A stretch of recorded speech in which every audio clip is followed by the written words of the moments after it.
여러분, 한 가지 여쭤보겠습니다. 혹시 미역국 끓이실 때 참기름부터 두르시나요? 아마 대부분 그러실 겁니다. 냄비에 참기름 넣고 미역이랑 소고기를 볶으면 고소한 향이 확 올라오잖아요. 어머니한테 배운 방법이니까 당연하다고 생각하셨죠. 그런데 지금부터 드리는 말씀을 들으시면 아마 깜짝 놀라실 겁니다.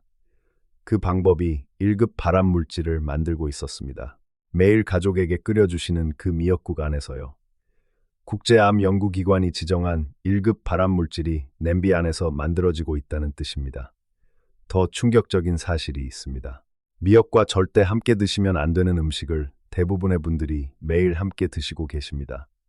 그것 때문에 미역의 핵심 영양소가 몸에 전혀 흡수되지 않고 있습니다.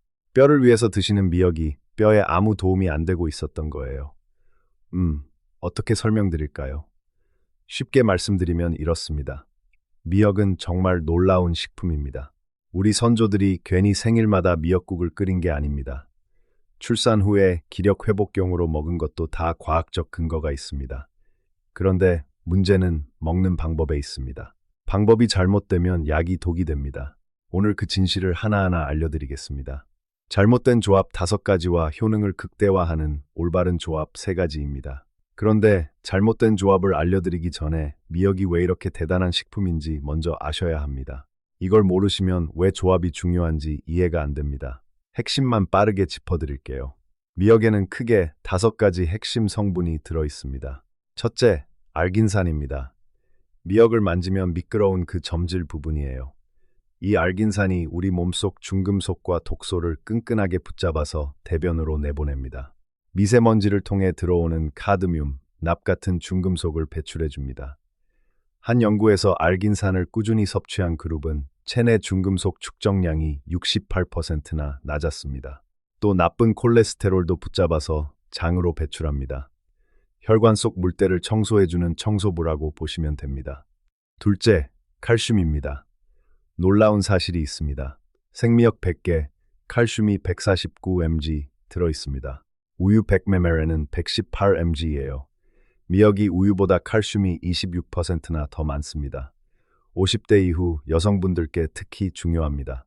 50세 이상 여성의 37%가 골다공증이라는 연구 결과가 있습니다. 그런데 문제가 있습니다. 이 칼슘이 제대로 흡수되려면 특별한 조건이 필요합니다. 흡수를 완전히 막아버리는 음식도 있습니다.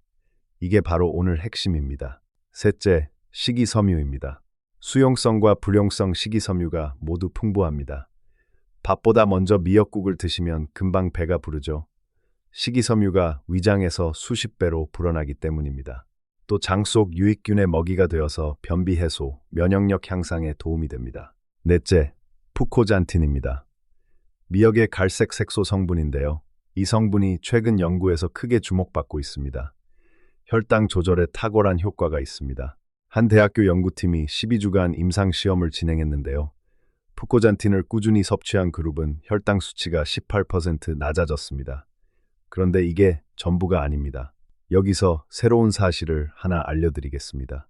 국내 연구진이 푸코잔틴의 체지방 감소 효과를 인체 적용 시험에서 확인했습니다. 섭취 6주 후에 체지방과 체중이 감소하는 결과가 나왔습니다. 항비만, 항산화, 노화 억제 효과까지 있는 성분입니다. 미역을 꾸준히 드시면 혈당 관리와 체중 관리에 동시에 도움이 된다는 뜻이에요. 다섯째, 요드입니다. 갑상선 호르몬을 만드는데 반드시 필요한 성분입니다. 갑상선 호르몬이 부족하면 신진대사가 느려지고 피곤하고 살이 찝니다. 우리 몸의 에너지 공장이 제대로 돌아가려면 요드가 충분해야 합니다. 그런데 잠깐, 이 요드가 너무 많으면 오히려 문제가 생깁니다. 이 부분은 잘못된 조합편에서 자세히 설명드리겠습니다. 자, 이렇게 미역은 정말 대단한 식품입니다. 우리 선조들의 지혜가 놀랍습니다. 그런데 이 뛰어난 성분들이 제대로 흡수되려면 올바른 방법으로 드셔야 합니다. 잘못된 방법으로 드시면 영양소가 파괴되거나 심지어 독이 됩니다. 지금부터 절대 피하셔야 할 잘못된 조합 5가지를 알려드리겠습니다. 정말 중요한 내용이니까 집중해서 들어주세요. 첫 번째 잘못된 조합, 미역을 너무 오래 불리는 것입니다. 여러분은 미역을 얼마나 불리시나요? 한두 시간씩 불리시는 분들 많으시죠? 전날 밤에 물에 담가 놓으시는 분들도 계십니다. 저도 그렇게 알고 있었습니다. 그런데 사실은 다릅니다. 미역을 30분 이상 불리면 수용성 영양소가 물에 빠져나갑니다. 알긴산, 칼슘, 요드 같은 핵심 성분들이요. 한 식품 연구기관의 분석에 따르면 1시간 이상 불렸을 때 수용성 영양소의 최대 42%가 빠져나갔습니다. 방법은 간단합니다. 마른 미역은 찬물에 10분에서 15분만 불리세요.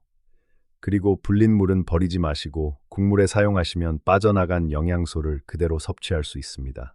두 번째 잘못된 조합, 참기름으로 미역을 볶는 것입니다. 이유를 설명드리겠습니다. 모든 기름에는 발연점이라는 것이 있습니다.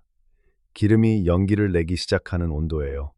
이 온도를 넘으면 유해 물질이 발생합니다. 참기름의 발연점은 170도 정도입니다. 생각보다 낮습니다. 가스불에 냄비를 올리고 1분만 달구면 온도가 200도를 넘어요. 이 상태에서 참기름을 두르면 순식간에 발연점을 넘깁니다. 그러면 벤조피렌이라는 물질이 만들어집니다. 국제암연구기관이 1급 발암물질로 지정한 물질입니다. 담배 연기에도 들어있는 바로 그 물질이에요. 한 소비자 기관 조사에서 가정에서 참기름으로 볶았을 때 기준치를 초과하는 벤조피렌이 검출되었습니다. 들기름도 마찬가지입니다. 발연점이 비슷하게 낮아요. 해결 방법은 간단합니다. 참기름과 들기름은 미역국을 다 끓인 후 마지막에 넣으세요. 고소한 향은 그대로 살리면서 발암물질 걱정은 없습니다. 꼭 볶아야 한다면 발연점이 높은 콩기름과 반반 섞어 사용하세요. 세 번째 잘못된 조합, 파와 함께 드시는 것입니다. 여러분, 미역국에 파 넣으시나요? 국물 맛을 내려고 대파를 듬뿍 넣으시거나 미역 냉국에 쪽파를 넣으시는 분들이 정말 많으시죠. 처음부터 파와 미역을 함께 볶으시는 분들도 계십니다. 그런데 이 파가 미역의 가장 중요한 영양소 흡수를 완전히 차단합니다. 어떤 영양소냐고요? 바로 칼슘입니다. 아까 미역이 우유보다 칼슘이 더 많다고 했죠? 그런데 파에 들어있는 유황 성분과 인 성분이 이 칼슘이 우리 장에서 흡수되는 것을 막아버립니다. 미역국을 먹어도 미역 냉국을 먹어도 파가 들어있으면 칼슘이 몸에 거의 흡수되지 않는 겁니다. 뼈를 위해 드시는 미역이 뼈에 아무런 도움이 안 되고 있었던 거예요. 이 사실을 알고 나니 어떠신가요? 지금까지 얼마나 많은 미역을 드셨는데 칼슘이 제대로 흡수되지 않았던 거죠. 참 안타깝습니다. 특히 골다공증이 걱정되시는 분들, 뼈 건강이 필요하신 분들은 오늘부터 미역 드실 때 파를 빼주세요. 한 가지 오해가 없으시도록 말씀드릴게요. 파와 미역을 함께 드신다고 해서 칼슘 외에 다른 영양소까지 모두 없어지는 것은 아닙니다. 알긴산, 식이섬유, 요드, 베타카로틴 같은 다른 성분들은 여전히 섭취하실 수 있습니다. 하지만 뼈 건강을 위해 미역을 드신다면, 칼슘이 꼭 필요하신 분이라면 미역 드실 때만큼은 파를 빼주세요. 파 대신 마늘을 넣으시면 좋습니다. 마늘은 미역의 영양소 흡수를 방해하지 않습니다. 게다가 마늘의 알리신 성분이 항균, 항염 효과까지 더해줍니다. 마늘을 넣고 끓인 미역국이 오히려 더 건강하고 맛도 좋습니다. 네 번째, 잘못된 조합. 이건 아마 거의 아무도 모르시는 내용일 겁니다. 녹차나 커피와 함께 미역을 드시는 것입니다. 혹시 미역국 드시면서 녹차를 함께 드시나요? 아니면 식사 직후에 커피를 바로 드시나요? 이해합니다. 식후에 따뜻한 차 한 잔은 정말 좋죠. 그런데 미역을 드실 때는 잠깐 참아주셔야 합니다. 녹차와 커피에는 타닌이라는 성분이 들어있습니다. 이 타닌이 미역의 풍부한 철분과 칼슘 같은 미네랄이 우리 장에서 흡수되는 것을 방해합니다. 타닌이 미네랄과 결합해서 단단한 덩어리를 만들어버리기 때문입니다. 이 덩어리는 장에서 흡수되지 못하고 그냥 빠져나갑니다. 한 영양학 연구에 따르면 식사와 함께 녹차를 마시면 철분 흡수가 최대 64%까지 감소합니다. 거의 3분의 2가 사라지는 거예요. 특히 빈혈이 있으신 분들, 철분이 부족하신 분들은 이 조합을 꼭 피하셔야 합니다. 그렇다면 녹차를 아예 마시면 안 되느냐? 그건 아닙니다. 미역국 드시고 최소 30분에서 1시간 후에 드시면 괜찮습니다. 그 시간이면 미역의 미네랄이 충분히 흡수된 후이기 때문입니다. 타이밍만 조절하시면 됩니다. 다섯 번째 잘못된 조합, 과잉 섭취입니다. 몸에 좋은 음식도 너무 많이 먹으면 독이 됩니다. 미역도 마찬가지입니다. 미역에는 요드가 아주 많이 들어 있습니다. 요드는 갑상선 호르몬 합성에 꼭 필요합니다. 그런데 너무 많이 섭취하면 오히려 갑상선이 호르몬 생산을 줄여버립니다. 이렇게 되면 갑상선 기능 저하증이 생길 수 있습니다. 성인의 하루 요드 권장 섭취량은 150 마이크로그램입니다. 그런데 미역국 한 그릇에는 700 마이크로그램 이상의 요드가 들어 있습니다. 권장량의 거의 5배입니다. 건강하신 분들은 미역국을 하루에 한두 그릇 드시는 것은 큰 문제가 없습니다. 자연스럽게 소변으로 배출됩니다. 우리나라 사람들은 일상에서 김, 미역, 다시마 같은 해조류를 통해 이미 권장량의 2배 이상 섭취하고 있다는 연구 결과가 있습니다. 그러므로 미역국을 한 솥 끓여서 며칠씩 드시는 것은 좋지 않습니다. 특히 두 부류의 분들이 정말 조심하셔야 합니다. 첫째, 갑상선 질환이 있으신 분들입니다. 갑상선 기능 항진증이나 저하증이 있으신 분들은 요드 섭취량에 매우 민감하게 반응합니다. 담당 의사와 상담 후 드시기 바랍니다. 둘째, 모유 수유 중인 산모분들입니다. 우리나라에서는 예로부터 출산 후 미역국을 삼시세끼 드시는 전통이 있습니다. 어머니가 정성스럽게 끓여주시는 미역국, 얼마나 따뜻한 사랑인가요? 그런데 최근 연구에서 충격적인 결과가 나왔습니다. 엄마가 섭취한 요드가 모유를 통해 아기에게 그대로 전달됩니다. 아기의 미숙한 갑상선은 이 과도한 요드를 제대로 처리하지 못합니다. 실제로 엄마가 미역국을 삼시세끼 먹다가 아기가 갑상선 기능 저하 진단을 받고 치료를 받은 사례들이 의학 문헌에 보고되어 있습니다. 전문가들은 모유 수유 중인 산모의 경우 미역국을 일주일에 2그릇 정도로 제한하도록 권고하고 있습니다. 혹시 주변에 출산을 앞두신 딸이나 며느리가 있으신가요? 그렇다면 오늘 이 내용을 꼭 전해주세요. 새 생명을 위한 중요한 정보입니다. 사랑하는 아기의 건강을 지키는 일이니까요. 잠깐 여기서 지금까지 말씀드린 5가지를 빠르게 정리해드리겠습니다. 잘못된 조합. 첫째, 미역을 너무 오래 불리지 마세요. 30분 이상 불리면 수용성 영양소가 물에 빠져나갑니다. 10분에서 15분이면 충분합니다. 둘째, 참기름으로 볶지 마세요. 발연점이 낮아서 발암물질이 생깁니다. 참기름은 다 끓인 후에 마지막에 넣으세요. 셋째, 파와 함께 드시면 칼슘 흡수가 막힙니다. 파 대신 마늘을 넣으세요. 넷째, 녹차나 커피와 함께 드시면 철분과 미네랄 흡수가 막힙니다. 최소 30분 후에 드세요. 다섯째, 과잉 섭취를 조심하세요. 특히 갑상선 질환이 있으신 분과 모유 수유 중인 산모분들은 반드시 주의하세요. 이 5가지만 기억하셔도 미역을 훨씬 더 안전하고 건강하게 드실 수 있습니다. 자, 이제부터는 좋은 이야기를 드리겠습니다. 미역의 효능을 최대한 끌어올리는 올바른 조합 3가지입니다. 이 조합들을 활용하시면 같은 미역을 드셔도 몸에 흡수되는 영양소가 훨씬 많아집니다. 올바른 조합 첫째, 표고버섯입니다. 경남 통영에 사시는 허옥분 씨, 64세입니다. 남편분이 미역 양식을 하시는데요. 허 씨는 평생 미역을 드셨지만 60세에 건강검진을 받으시고 깜짝 놀라셨습니다. 골밀도 수치가 낮다는 결과가 나온 겁니다. 미역을 이렇게 많이 먹는데 왜 뼈가 약해졌을까? 이해가 안 되셨다고 합니다. 이유가 있습니다. 미역에 칼슘이 풍부하지만 칼슘은 혼자서는 잘 흡수되지 않습니다. 칼슘이 우리 장에서 흡수되려면 반드시 비타민 D가 있어야 합니다.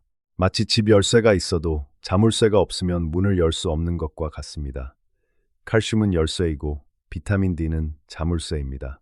비타민 D가 없으면 칼슘이 아무리 많아도 몸에 흡수되지 않습니다. 그런데 표고버섯에는 식물성 식품 중에서도 비타민 D 함량이 가장 높습니다. 특히 햇볕에 말린 건 표고버섯은 비타민 D 함량이 생표고버섯의 10배 이상입니다. 한 연구에서 미역만 섭취한 그룹과 미역과 표고버섯을 함께 섭취한 그룹을 비교했습니다. 표고버섯을 함께 드신 그룹의 칼슘 흡수율이 43% 더 높게 나타났습니다. 같은 미역을 드셔도 표고버섯과 함께 드시면 뼈에 쌓이는 칼슘이 절반 가까이 더 많아진다는 뜻입니다. 허옥분 씨는 그 후로 미역국에 건표고버섯을 꼭 넣어서 끓이기 시작했습니다. 1년 후 검진에서 골밀도가 개선되었다는 결과를 받으셨다고 합니다. 물론 다른 노력도 함께 하셨겠지만 표고버섯의 역할이 컸을 거라고 생각합니다. 표고버섯에는 베타글루칸 성분이 면역세포를 활성화하고 에리타데닌 성분이 나쁜 콜레스테롤을 낮춰줍니다. 미역의 알긴산과 함께 작용해서 혈관 건강에 2배 효과입니다. 건표고버섯 한 봉지면 오래 사용할 수 있고 돈도 얼마 들지 않습니다. 들깨가루도 비슷한 효과를 냅니다. 미역국에 들깨가루 한 숟가락 넣으면 고소한 맛에 칼슘 흡수까지 높이는 일석이조입니다. 올바른 조합 둘째, 두부입니다. 전주에 사시는 정말순 씨, 67세입니다. 초등학교 급식실에서 30년 넘게 조리사로 일하셨다가 퇴직하신 분입니다. 정 씨는 미역국을 끓일 때 항상 두부를 넣으셨습니다. 사실은 급식실에서 배운 방법이라고 하시더라고요. 이게 과학적으로도 정말 좋은 조합이었습니다. 아까 미역에 요드가 많아서 과잉 섭취가 문제가 될 수 있다고 말씀드렸죠. 미역국 한 그릇에 하루 권장량의 거의 5배나 되는 요드가 들어있다고요. 그런데 두부에는 사포닌이라는 성분이 있습니다. 이 사포닌이 과잉 섭취된 요드를 몸 밖으로 배출하는 역할을 합니다. 쉽게 말씀드리면 미역에서 요드가 너무 많이 들어오면 두부의 사포닌이 여분의 요드를 잡아서 내보내줍니다. 자연스럽게 요드 균형을 맞춰주는 겁니다. 두부의 효능은 이것만이 아닙니다. 두부에는 레시틴이라는 성분이 풍부합니다. 레시틴은 뇌신경 세포의 막을 이루는 중요한 성분입니다. 기억력과 인지 기능을 유지하고 향상시키는데 핵심적인 역할을 합니다. 한 연구에서 60세 이상 분들을 대상으로 조사한 결과 두부를 꾸준히 드신 그룹이 드시지 않은 그룹보다 인지 기능 저하 속도가 32% 낮았습니다. 치매 예방에 두부가 효과가 있다는 의미입니다. 요즘 치매 걱정 많이 하시죠? 두부 미역국 이제 자주 드세요. 두부의 이소플라본은 여성 호르몬과 구조가 비슷해서 갱년기 증상 완화에도 도움이 됩니다. 두부 미역국 한 그릇이면 뼈 건강, 치매 예방, 갱년기 건강, 요드 균형까지 한 번에 챙길 수 있습니다. 요드 배출 효과를 위해서는 대두콩으로 만든 일반 두부를 선택하세요. 사포닌 함량이 16%더 높습니다. 올바른 조합 셋째, 이건 새로운 정보입니다. 레몬이나 식초와 함께 드시는 것입니다. 안산에 사시는 이태근 씨, 72세입니다. 전에 건설 현장에서 감독으로 일하시다가 퇴직하신 분인데요. 고혈압이 있으셔서 미역을 자주 드시는 편이셨습니다. 그런데 어느 날 건강 프로그램에서 레몬즙을 넣은 미역 무침 이야기를 듣고 시도해 보셨다고 합니다. 과학적으로 이게 왜 좋은지 설명드리겠습니다. 레몬이나 식초에 들어있는 구연산과 초산 같은 유기산이 장내 환경을 약산성으로 만들어줍니다. 이 약산성 환경에서 칼슘의 용해도가 높아지면서 흡수율이 올라갑니다. 한 영양학 연구에 따르면 산성 성분과 함께 칼슘을 섭취했을 때 흡수율이 최대 23% 향상되었습니다. 그뿐이 아닙니다. 식초의 초산 성분은 식후 혈당 상승을 추가로 억제해줍니다. 같은 음식을 드셔도 식초와 함께 드시면 혈당이 덜 올라간다는 연구 결과가 있습니다. 당뇨가 걱정되시는 분들에게 정말 좋은 소식이죠. 또 식초의 살균 효과가 장 속 유해균을 제거해줍니다. 여름에 음식이 쉽게 상하고 장염이 걱정되시죠? 식초가 들어간 미역 무침이나 냉국은 장 건강을 지키는 데도 도움이 됩니다. 오이 미역 냉국에 식초를 넣어서 드시면 정말 완벽합니다. 오이의 혈당 지수는 15로 극도로 낮고 미역도 16입니다. 여기에 식초까지 더하면 혈당 관리의 최고 조합입니다. 여름철에 시원하게 드시면 피로 회복까지 됩니다. 이태근 씨는 미역 무침을 하실 때 레몬즙과 식초를 조금씩 넣기 시작했습니다. 3개월쯤 되니까 병원에서 혈압이 조금 안정됐다는 말씀을 들으셨다고 합니다. 물론 약도 드시고 걷기 운동도 하셨지만 이 조합도 분명 도움이 되었을 겁니다. 자, 여기서 한 가지 더 알려드릴 것이 있습니다. 이건 아마 대부분 모르시는 새로운 연구 결과입니다. 미역에 들어있는 특정 펩타이드 성분이 혈압 조절에 도움이 된다는 사실이 밝혀졌습니다. 이 펩타이드가 혈압을 올리는 효소의 작용을 억제합니다. 쉽게 말씀드리면 혈압약이 작용하는 원리와 비슷한 기능을 미역의 천연 성분이 한다는 겁니다. 물론 약을 대체할 수 있다는 뜻은 아닙니다. 하지만 미역을 꾸준히 드시면 혈압 관리에 보조적인 도움이 된다는 뜻이에요. 고혈압이 있으신 분들에게 미역은 정말 좋은 식품입니다. 다만 신장 질환이 있으신 분들은 미역의 칼륨 때문에 주의하셔야 합니다. 고칼륨 혈증 위험이 있어요. 와파린이라는 혈전 예방 약을 드시는 분들도 마찬가지입니다. 미역의 비타민 K가 약효를 약하게 할 수 있습니다. 해당되시는 분들은 담당 의사와 꼭 상담하세요. 자, 오늘 정말 많은 내용을 알아봤습니다. 마지막으로 오늘 핵심을 깔끔하게 정리해드리겠습니다. 잘못된 조합 5가지입니다. 첫째, 미역을 너무 오래 불리지 마세요. 15분이면 충분합니다. 불린 물은 국물에 활용하세요. 둘째, 참기름으로 고온에서 볶지 마세요. 다 끓인 후 마지막에 넣으세요. 셋째, 파와 함께 드시면 칼슘 흡수가 막힙니다. 파 대신 마늘을 사용하세요. 넷째, 녹차나 커피는 미역 식사 후 30분 이상 지나서 드세요. 다섯째, 과잉 섭취를 조심하세요. 갑상선 질환자와 모유, 수유 산모는 특히 주의하세요. 올바른 조합 세 가지입니다. 첫째, 표고버섯을 넣으세요. 비타민 D가 칼슘 흡수를 43% 높여줍니다. 들깨가루도 같은 효과입니다. 둘째, 두부를 넣으세요. 사포닌이 요드 균형을 맞춰주고 치매 예방, 갱년기 건강까지 챙길 수 있습니다. 셋째, 레몬즙이나 식초를 활용하세요. 칼슘 흡수를 높이고 혈당 관리에도 도움이 됩니다. 시간 없으시면 딱 세 가지만 기억하세요. 참기름은 마지막에, 파 대신 마늘, 표고버섯 꼭 넣기. 이 세 가지만 바꾸셔도 미역의 효과가 완전히 달라집니다. 솔직히 말씀드리면 저도 이 내용을 공부하면서 한 가지 장면이 자꾸 떠올랐습니다. 어머니가 새벽에 일어나서 미역국을 끓이시던 모습입니다. 생일마다, 아플 때마다, 몸이 지칠 때마다 끓여주시던 그 미역국이요. 어머니는 참기름을 두르고 미역을 볶으셨습니다. 가장 맛있는 방법이라고 배우셨기 때문입니다. 그게 문제가 될 수 있다는 사실은 그 시절에 아무도 몰랐습니다. 알았다면 절대 그렇게 하지 않으셨겠죠. 이제 우리가 알았습니다. 그러니 바꿀 수 있습니다. 우리가 젊었을 때는 내 건강을 챙길 여유가 없었습니다. 자식 키우느라, 생계를 위해 일하느라, 남을 위해 사느라 바빴습니다. 이제는 우리 차례입니다. 우리 건강을